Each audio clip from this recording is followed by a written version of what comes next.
திருச்செந்தூர் கோவிந்தம்மாள் ஆதித்தனார் மகளிர் கல்லூரியில் 2026-2027 கல்வியாண்டிற்கான மாணவர் சேர்க்கை நடைபெறுகிறது.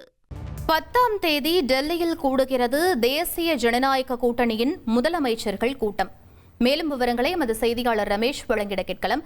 ரமேஷ், இந்த கூட்டம் கூடுவதற்கான முக்கிய காரணம் மற்றும் பின்னணி என்ன? முழு விவரங்களை பதிவு பண்ணுங்க.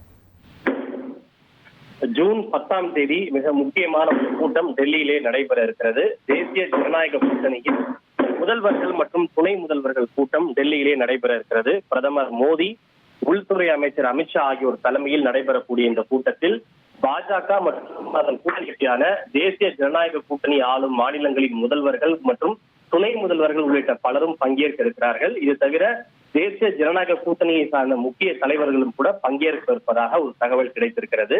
குறிப்பாக மத்தியில் பிரதமர் மோடி தலைமையிலான ஆட்சி 3வது முறையாக பதவியேற்று வரும் 10ஆம் தேதியோடு 2 ஆண்டுகளை நிறைவு செய்து 3வது ஆண்டில் அடியெடுத்து வைக்கிறது. இது ஒரு புறம். மற்றொன்று, ஒட்டுமொத்தமாகவே மத்தியில் பிரதமர் மோடி தலைமையிலான ஆட்சி அமைந்து 12 ஆண்டுகளை நிறைவு செய்து 13வது ஆண்டில் அடியெடுத்து வைக்கிறது.